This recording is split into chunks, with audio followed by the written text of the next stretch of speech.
Hello नमस्कार दोस्तों, मैं अरविंद सेन फिजिक्स की ऑनलाइन क्लास में आपका स्वागत करता हूं। जैसा कि हमने लास्ट क्लास में देखा था, मात्रक की पद्धतियां देखा था कि मात्रक की जो पद्धति होती है वो 4 प्रकार की होती है। सबसे पहला आपने देखा था सीजीएस, दूसरा देखा था एफपीएस, थर्ड देखा था एमकेएस, फोर्थ देखा था एसआई।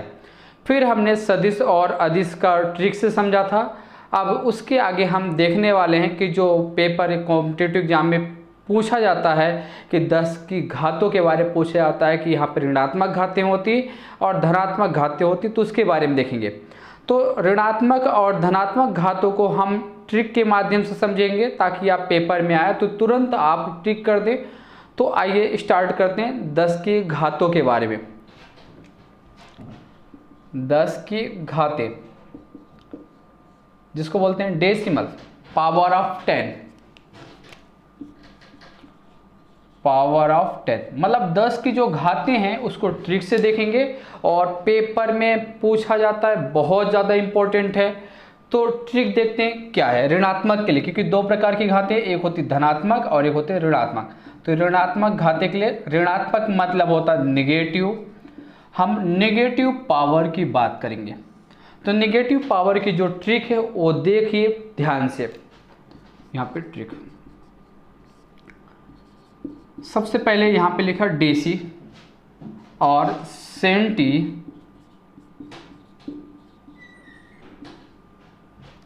की मिन्नत पर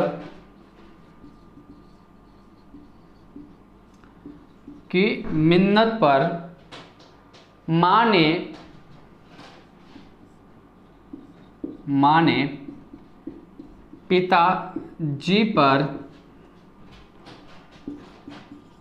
एटम बम फेंका। फिर से बता दूं, एटम बम फेंका। तो दोस्तों हम समझते हैं कि जो ट्रिक है डेसी और सेंटी की मिन्नत पर। मानते हैं कि डेसी और सेंटी कोई 2 बच्चे हैं, उन्होंने अपनी माँ से मिन्नत किया कि पापा जी मुझे मारे हैं। तो फिर क्या करेंगे कि जो मम्मी का जो एटम बम होगा वो क्या होगा, बेलन। तो यहाँ पे डेसी और सेंटी की मिन्नत पर माँ ने पिताजी पर एटम बम फेंका। तब फेंका को पहले भी कर फेंका एटम बम। अब ट्रिक समझते हैं। डेसी मतलब डेसी लिखा था यहाँ पे डेसी, डेसी का मतलब होता है कि पावर -1। सेंटी लिखा है, सेंटी का मतलब होता है पावर -2। की मतलब यहाँ पे जो है तो मी मतलब होता है मिली, की छोड़ना है। मिली मतलब 10 की पावर -3। आगे काम आएंगे, पेपर में पूछे जाते हैं कि मिली का मतलब क्या होता है, 10 की पावर -3। अब यहाँ पे माँ आया, माँ से आया माइक्रो, माइक्रो का नाम सुना होगा, 10 की पावर -6। पी आया, पी से होता पीको, पीको मतलब जैसे आप लोग ने सुना होगा दर्जन, दर्जन बराबर 12। तो पीको बराबर होता है 10 की पावर -12 मतलब 2 बार माइक्रो। इतना होने के बाद अब हम देखेंगे यहाँ पे लिखा फेंका, और फेंका का मतलब होता है फेक्टो, फेक्टो पावर यहाँ पे -12 था तो फेक्टो में पावर -15 होता है। फिर लिखा है एटम, एटो मतलब होता है एटो, एटो का पावर होता है 10 की पावर 15 के बाद आएगा -18। अब दोस्तों आप लोग बोल रहे होंगे कि यहाँ पे सर मैंने एंगस्ट्रॉम क्यों नहीं लिखा। तो एंगस्ट्रॉम वहाँ पे लंबाई की मात्रक है, तो हम जब लंबाई के बारे में पढ़ेंगे तो हाँ बात करेंगे। फिर से एक बार बताता हूँ, डेसी और सेंटी की मिन्नत पर माँ ने पिताजी पर फेंका एटम बम। क्लियर हुआ। अब डेसी मतलब होता है पावर -1, सेंटी मतलब पावर -2, मिली मतलब पावर -3, माँ मतलब माइक्रो, पिता मतलब पिको की बात कर रहा हूँ मतलब -12 की बात कर रहा हूँ, फेंका मतलब फैक्टो यानी 10 की पावर -15, एटम मतलब होता है एटो, एटो मतलब 10 की पावर -18। अब जैसे कूलाम की बात, चार्ज की बात करें तो चार्ज यहाँ पे माइक्रो होता है, 10 माइक्रो मतलब 10 की पावर पिको बोला मतलब 10 की पावर -15। तो इतनी बात क्लियर हुई, तो अब हम देखेंगे धनात्मक पावर में कौन कौन से होते हैं। तो धनात्मक पावर के लिए ट्रिक देखते हैं। तो ऋणात्मक पावर की ट्रिक देखिएगा, बहुत इंपॉर्टेंट है, पेपर में पूछा जाता है और वहाँ पे गलत करके आते हैं। तो ये ट्रिक अगर आपको ध्यान रहेगा, पता रहेगा, तो आप गलत करके नहीं आएंगे। आशा करता हूँ कि पेपर में सॉल्व करके आएंगे, ट्रिक करके आएंगे। अब हम देखेंगे धनात्मक घात। तो यहाँ पे लिखेंगे धनात्मक घात। धनात्मक घात यानी पॉजिटिव चार्ज की बात कर रहा हूँ, पॉजिटिव पावर की बात कर रहा हूँ। तो पॉजिटिव पावर की हम ट्रिक के माध्यम से देखेंगे।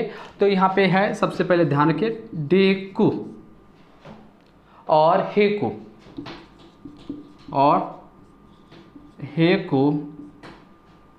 की मैगी खाते होंगे आप लोग कि 2 मिनट में आई पकाइए खाना। तो यहाँ पे लिखा है डेक्यू और हेकु की मैगी टेस्टी है पर एक्सीलेंट नहीं है। होता है ना कि यहाँ पे एक्सीलेंट, डेक्यू और हेकु की जो मैगी है वो टेस्टी तो है, बट एक्सीलेंट जिसको बोलना चाहिए नंबर 1, एक्सीलेंट नहीं है। तो ये ट्रिक है, ट्रिक याद हो गया होगा। फिर से बताता हूँ, डेकू और हेकु की मैगी टेस्टी है पर एक्सीलेंट नहीं है। अब डेकू का जो पहला वर्ड है, तो डेकू मतलब होता है डेका। अब डेका का पावर में मतलब होता है 10 की पावर 1, प्लस में है तो प्लस की बात कर रहा हूँ। हे मतलब होता है हेक्टो, हेक्टो में पावर आता है 2। की लिखा है, की का मतलब होता है किलो, और किलो में पावर 3, तो 1 2 3। अब 3 के बाद आता है, यहाँ पे m से आता है मेगा, और मेगा का मतलब होता है 10 की पावर 6। गी आया, गीगा का मतलब होता है 10 की पावर 9। टी आया, टी का मतलब होता है टेरा, और टेरा का मतलब होता है, यहाँ पे लिखूँ टेरा हो गया 12, 10 की पावर 12। अब टेरा के बाद आता पा से आता पेंटा, और पेंटा के पावर होता है 10 की पावर 15। एक्सीलेंट, और एक्सीलेंट से बन गया एक्सा 10 की पावर 18। तो इस प्रकार हमने धनात्मक घातों के बारे में देखा। तो धनात्मक घात पेपर में पूछा जाता है कि मेगा का मतलब क्या होता है, 10 की पावर 6, टेरा मतलब होता है 12, पेंटा मतलब होता है पावर 15, एक्सा मतलब होता है 10 की पावर 18। तो ट्रिक याद हो गई होगी, आशा करता हूँ। फिर से एक बार रिमाइंड करा दूं कि डेकू और हेकू की मैगी टेस्टी है पर एक्सीलेंट नहीं। डेकू मतलब डेका, हेकू मतलब हेक्टा, की मतलब किलो, मैगी मतलब होता है मेगा, टेस्टी मतलब होता है टेरा, पर मतलब होता है पेंटा, एक्सीलेंट मतलब एक्सा 10 की पावर 18। इस प्रकार हमने 10 की घातें ऋणात्मक घातें और 10 की जो है तो धनात्मक घातों के बारे में देखा। अब हम देखने वाले हैं कि लंबाई के जो बड़े मात्रक होते हैं उन बड़े मात्रक की बात करेंगे, फिर इसके बाद छोटे मात्रक की बात करेंगे जो किसी न किसी कॉम्पिटिटिव एग्जाम में पूछे गए हैं और पूछे जाते हैं। अगर आपने ये वीडियो देख लिया तो दूसरा वीडियो देखने की आपकी ज़रूरत नहीं पड़ेगी, पूरा क्लियर हो जाएगा और इससे बाहर आपके कॉम्पिटिटिव एग्जाम में कुछ भी बाहर नहीं आने वाला। तो हम बात करते हैं कि लंबाई के अन्य मात्रक, लंबाई के अन्य मात्रक, अदर यूनिट। तो अदर यूनिट में जो सबसे पहले स्टार्ट होता है खगोलीय मात्रक। तो हम बात करते हैं खगोलीय मात्रक, और खगोलीय मात्रक को बोलते हैं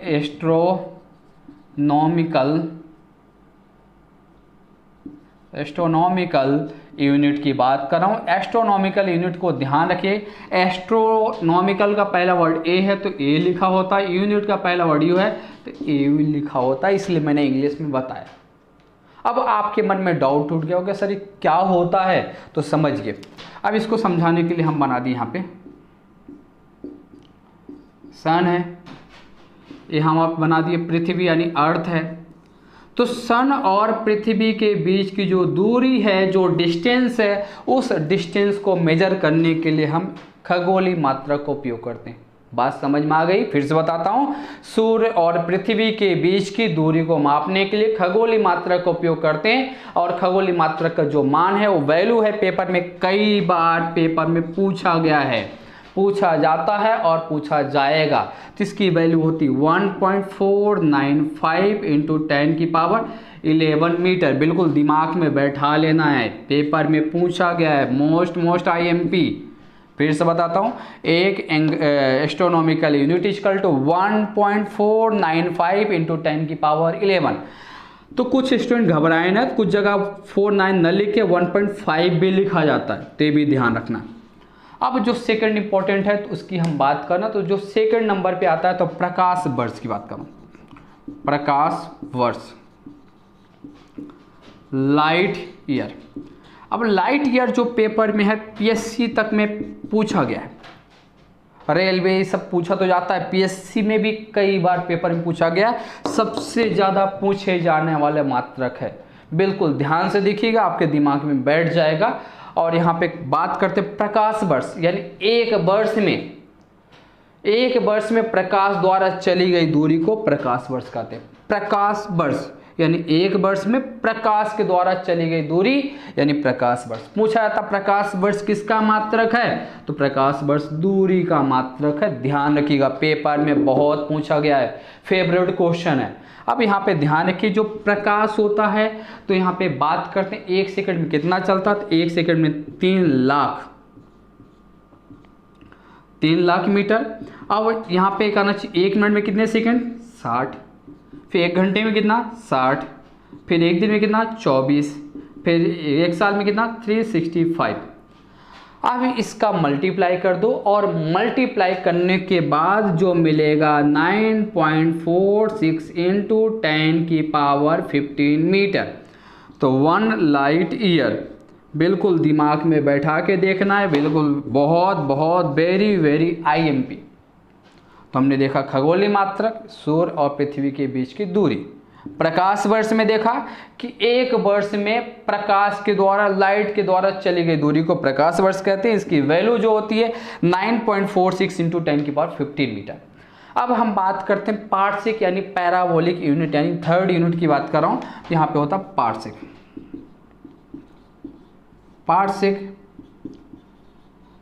पार्सेक का फुल फॉर्म पैराबोलिक सेकंड।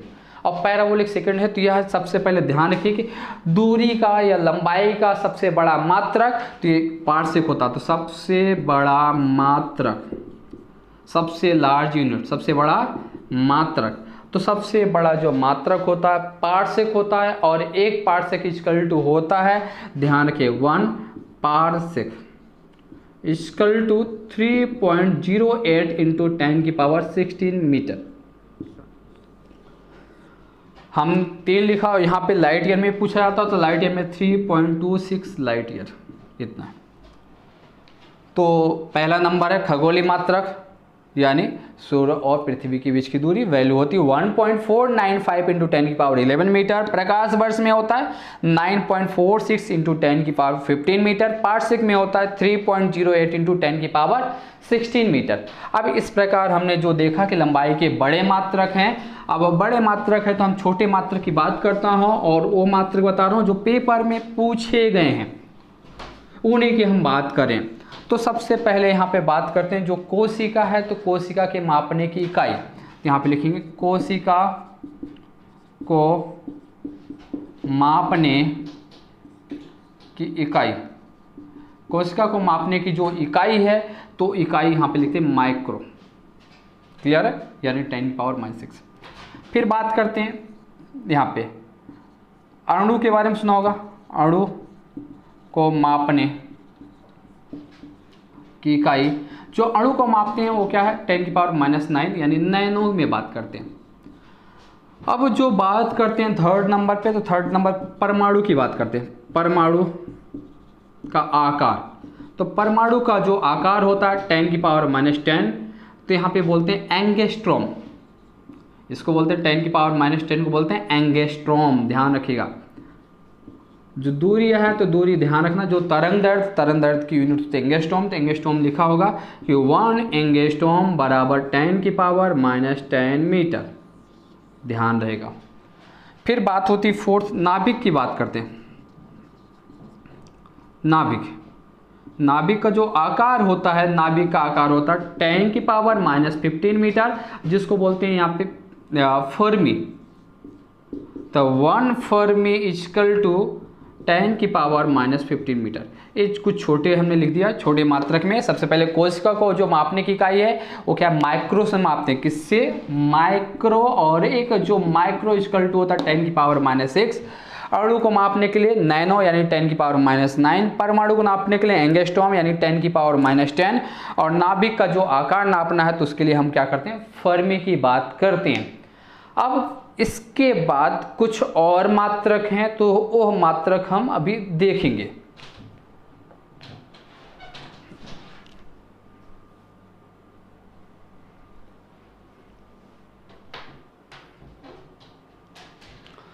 दोस्तों अब हम देखते हैं कि यहाँ पे जो समुद्र की जो गहराई है, तो समुद्र की गहराई को फैदोमीटर से मापा जाता है और 1 फैदम इक्वल टू 6 फीट होता है। इसके बाद हम देखते हैं कि पानी में जहाज़ों द्वारा चली गई दूरी नॉटिकल मील कहलाता है या नाविक मील कहलाता है। और एक नाविक मील इक्वल टू 1852 किलोमीटर 1852 किलोमीटर होता है। और एक मील में कितने किलोमीटर, यानी 1.6 किलोमीटर। ध्यान रखिएगा कि 1 मील इक्वल टू 1.6 किलोमीटर। अब हम बात करते हैं द्रव्यमान की बात करते हैं। ये हमने देखा कि जो लंबाई की बात है, तो यहाँ पे लंबाई के बारे में देखा। अब सबसे बड़ा मात्रक जो द्रव्यमान का सबसे बड़ा मात्रक है वो है चंद्रशेखर यूनिट, यानी चंद्रशेखर मात्रक होता है। और चंद्रशेखर मात्रक यानी 1 चंद्रशेखर मात्रक इक्वल टू होता है 1.44 इंटू सूर्य का द्रव्यमान। अब आप पूछेंगे सूर्य का द्रव्यमान कितना, यानी 2 इंटू 10⁻30 किलो होता है। यानी सूर्य का जो द्रव्यमान होता है, जो भार होता है, वो होता है 2 इंटू 10⁻30 किलोमीटर। अब पृथ्वी का द्रव्यमान की बात करता हूं, तो पृथ्वी का जो द्रव्यमान है 6 इंटू 10⁻24 kg। अब इतना होने के बाद अब देखते हैं पौंड। हमने पौंड पढ़ा था APS, foot pound second. And pound की बात करें तो 1 पौंड इक्वल टू 453 ग्राम होता है। अब कैरेट में हीरा और सोना की शुद्धता की मेजर करते हैं, और आपने देखा होगा कि 1 कैरेट इक्वल टू 205 ग्राम, यानी 205 मिलीग्राम।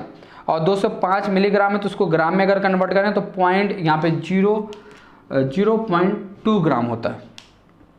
अब बात करते हैं शुद्ध, तो जो शुद्ध होता है, तो शुद्ध सोना कितना होता है, 24 कैरेट का होता है। और हम जो प्रयोग लेते हैं, तो प्रयोग लेते हैं 22 कैरेट। और देखा होगा कि जो सोना होता मुलायम होता, तो सोने को कठोर बनाने के लिए हम तांबे का उपयोग किया जाता है। तो सबसे पहले पूछा कि यहाँ पे सोने को कठोर बनाने के लिए किसका उपयोग करते हैं, तांबे का उपयोग करते हैं। फिर हीरे की जो कठोरता है तो महो से मापा जाता है। महो यानी चालकता की इकाई होती है, तो उसको हम महो से मापते हैं। महो सीमेंस या ओम इनवर्स बोलते हैं। अब यहाँ पे इतना होने के बाद अब आप पूछेंगे कि जैसे है तो हम सोने की जो है तो शुद्धता कैसे निकालते हैं। तो शुद्धता निकालने का मैं तरीका आपको बता देता हूँ कि शुद्धता हम कैसे मेजरमेंट करते हैं। तो शुद्धता मेजरमेंट करने के लिए जैसे 18 कैरेट में शुद्ध सोना, क्योंकि सोने का जो भाव है तो कैरेट के अकॉर्डिंग होता है। तो 18 कैरेट में कितना होता है, कितना शुद्ध सोना है। तो पहले एज्यूम करना है कि 24 कैरेट मतलब शुद्ध होता है। शुद्ध मतलब होता है 100% मान लिया। अब मानने के बाद हमें चाहिए 18 का, तो आपने पढ़ा होगा कि 100 डिवाइड बाई 24 और इंटू क्या 18। अब इसका करना चाहिए डिवाइड करने के बाद, सोल्व करने के बाद 75% शुद्ध। तो कभी भी शुद्धता निकालना है तो 24 को 100 मान के हम निकाल सकते हैं। 16 कैरेट, 15 कैरेट, 10 कैरेट, जो भी कैरेट अगर निकालना है तो हम शुद्धता की जांच इस प्रकार करते हैं। अब दोस्तों हम देखते हैं समय का मात्रक, और समय का जो छोटा मात्रक है, समय का बड़ा मात्रक है, वो हम सब देखने वाले हैं। तो अब हमारा है समय का मात्रक। तो यहाँ पे हेडिंग है समय। समय को बोलते हैं टाइम, और टाइम का आपने देखा होगा सेकेंड। और यहाँ पे हम बड़ा और छोटे मात्रक की बात करेंगे। तो समय की सबसे बड़ी यूनिट होती है कॉस्मिक वर्ष। तो यहाँ पे लिखें समय की सबसे बड़ी इकाई कॉस्मिक इकाई, कॉस्मिक यूनिट। अब आपका क्वेश्चन होगा कि कॉस्मिक बराबर कितना होता है, तो अगला वही हमारा टारगेट है। एक कॉस्मिक यूनिट इक्वल टू होता है यहाँ पे 25 करोड़ वर्ष, यानी 25 करोड़ वर्ष। तो एक कॉस्मिक इक्वल टू 25 वर्ष होता है, 25 करोड़ ईयर्स। अब चंद्रमास की बात करता हूं, तो चंद्रमास भी समय का है, तो यहाँ पे चंद्रमास, और चंद्रमास का मतलब होता है कि 27.3 दिन, 27.3 डेज, या फिर इसको बोल सकते हैं 27 दिन 8 घंटे, 27 दिन 8 घंटे। दोस्तों जो ये मैं मात्रक बता रहा हूँ तो कॉम्पिटिटिव एग्जाम में पेपर में पूछे जाते हैं, 100% पेपर में पूछे जाते हैं, तो बिल्कुल ध्यान से देखिए और अच्छे से करना है। अब यहाँ पे थर्ड नंबर की बात करें, चंद्र हो गया, तो इसी प्रकार सौर मास, तब हम बात करेंगे सौर मास, सौर मास।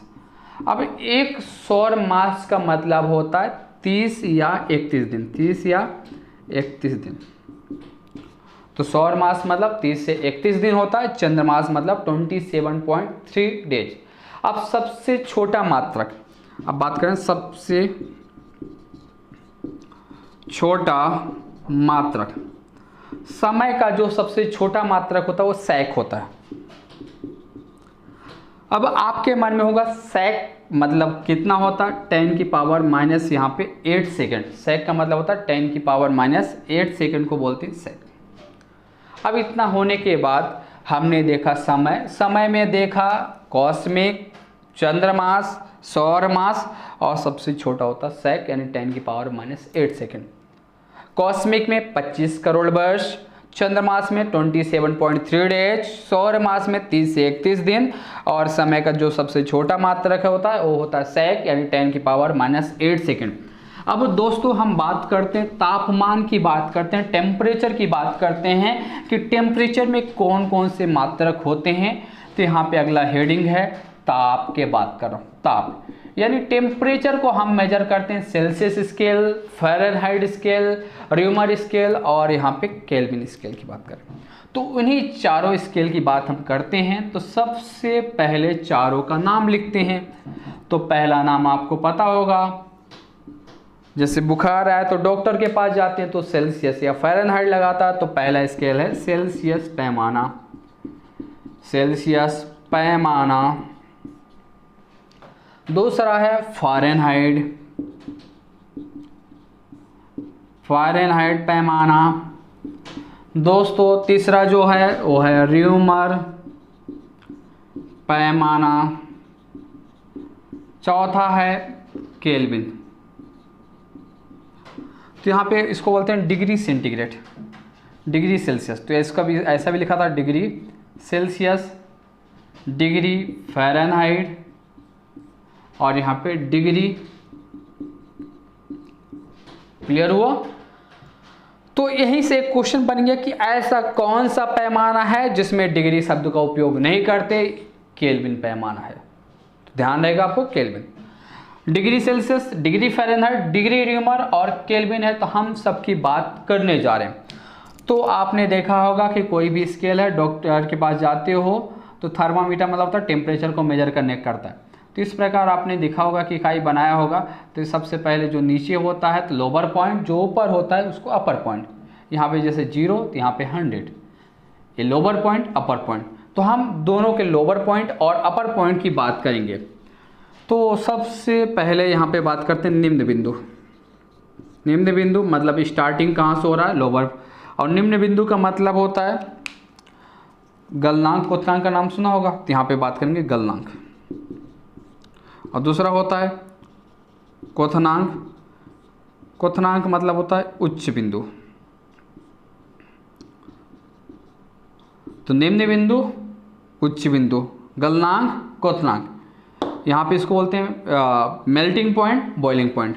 तो सेल्सियस में ध्यान रखिए कि स्टार्टिंग कहाँ से होता है 0 और ख़त्म कहाँ पे होता है 100, और बराबर ध्यान रखिए कि यहाँ पे कितने डिफरेंस है 100, तो 100 बराबर पार्ट में डिवाइड करने पर जो एक पार्ट होता है उसको बोलते हैं सेल्सियस। इसके बारे में मैं आगे पढ़ाऊंगा डिटेल से, बस अभी आपको ध्यान रखना है कि जो लोअर पॉइंट होता है melting point 0 degree, boiling point 100 degree, बराबर 100 पार्ट में डिवाइड करने पर जो 1 सेल्सियस प्राप्त होता है उसी को बोलते हैं डिग्री सेल्सियस। क्लियर हो गया होगा। अब बात करता हूँ सेकेंड नंबर पे है डिग्री फ़ारेनहाइट। तो यहाँ पे सबसे पहले बात करते हैं लोअर पॉइंट, यहाँ पे 32 से स्टार्ट होता है। सेल्सियस में कहाँ 0, इसमें 32, और यहाँ पे करना चाहिए लोअर हो गया। अब लोअर के बाद जो उच्च बिंदु की बात करें, हाई पॉइंट की बात करें, तो यहाँ पे होता है 212। अब दोस्तों इनके बीच का जो डिफरेंस है वो डिफरेंस कितना होगा 180, तो बराबर 180 पार्ट में डिवाइड करने पर जो एक पार्ट होगा उसी एक पार्ट को हम बोलते हैं डिग्री फ़ारेनहाइट। तो इसमें लोअर पॉइंट 32, हायर पॉइंट उच्च बिंदु 212 डिग्री, बराबर गैप कितना है 180 डिग्री, तो 180 डिग्री बराबर भाग में डिवाइड करने पर जो पैमाना प्राप्त होता है उसको बोलते हैं फ़ारेनहाइट। तो फ़ारेनहाइट में समझ में आया कि यहाँ पे 100 है तो यहाँ पे 180, मतलब इसका 1.8 गुना होता है। अब र्यूमर पैमाना की बात करते हैं तो लोअर पॉइंट स्टार्टिंग होता है 0, और हायर पॉइंट उच्च पॉइंट जो मैक्सिमम बिंदु होता है क्या होता है 80, और बराबर कितने पार्ट में 80 बराबर पार्ट में डिवाइड करने पर जो एक पार्ट होगा उसी को बोलते हैं र्यूमर स्केल।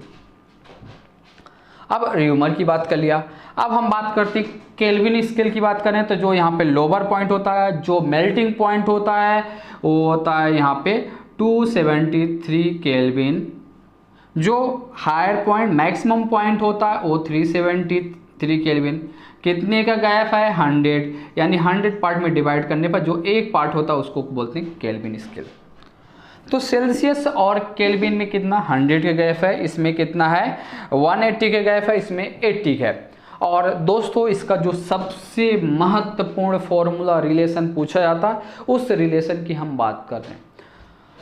तो वो रिलेशन देख रहे हैं तो सबसे पहले यहाँ पे इसकी बात करते हैं C/5, केल्विन की बात यहाँ पे र्यूमर की F -32 डिवाइड बाय यहाँ पे करते हैं 9 होता है। फिर यहाँ पे र्यूमर की बात करते हैं R/4, और यहाँ पे करते हैं K -273/5। अब दोस्तों यहाँ पे इसके बारे में भी फॉर्मूला बताऊँ, इसके बारे में पूरे स्केल पढ़ाऊंगा, कौन कौन से पैमाने होते हैं, इस पर पूरा हम डिटेल से चर्चा करने वाले हैं।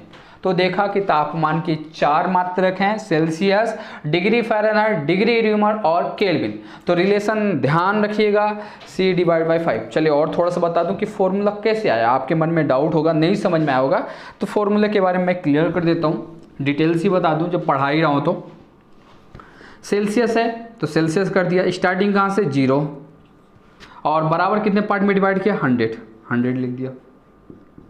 अब स्टार्टिंग कहाँ से है 32, अब कितने बराबर पार्ट में 180 लिखा।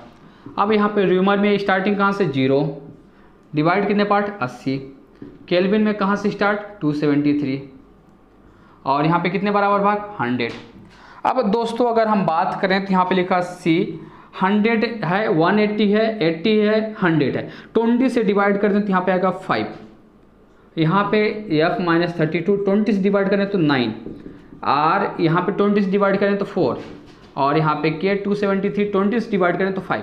तो दोस्तों वही रिलेशन लिखा हूँ, अब तो समझ में आ गया वो कैसे आया। C/5 F -32 divide by 9, R/4 K -273 divide by 5। तो दोस्तों इसमें बता दूँ कि पेपर में कॉम्पिटिटिव एग्जाम PSC उठा के देखो, चाहे MPPSC हो, UPPSC हो, राजस्थान होगा, RRB होगा, तो यहाँ से क्वेश्चन 100% पेपर में आता है। तो उन क्वेश्चनों की हम बात करने जा रहे हैं। तो क्वेश्चन ऐसे आते हैं कि समझिए, एग्जाम्पल बता रहा हूँ, 50 डिग्री सेल्सियस को फ़ारेनहाइट में कन्वर्ट करो कितना होगा। क्वेश्चन फिर से बताता हूँ, 50 डिग्री सेल्सियस को फ़ारेनहाइट में कन्वर्ट करो तो कैसे होगा। तो दोस्तों दिमाग नहीं लगाना, 2 में रिलेशन पूछा, दोनों फॉर्मूला उठाइए, C/5, यहाँ पे करना चाहिए F -32 डिवाइड बाई 9।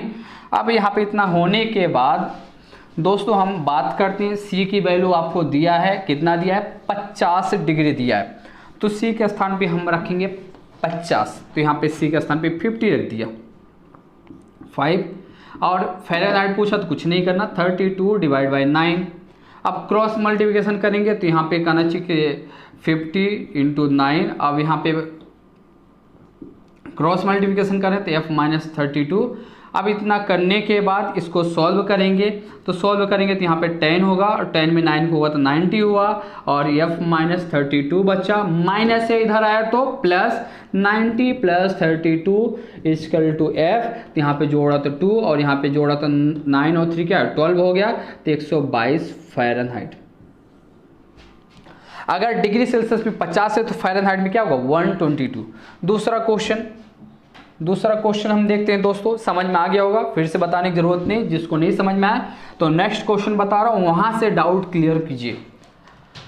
अब यहां से बात करता हूं कि 37 डिग्री सेल्सियस को फ़ारेनहाइट में कन्वर्ट करो कि कितना होगा। रिलेशन 2 है, C/5 f माइनस 32 बाई 9, यानी सेल्सियस की बात कर रहा है, यानी सेल्सियस दिया है तो यहाँ पे 37, यहाँ पे 5 f minus 32 divide by 9। Fahrenheit निकालना, क्रॉस मल्टीप्लिकेशन करेंगे तो 37, यहाँ पे क्या होता है 9, यहाँ पे 5 किस में करेंगे तो f माइनस 32।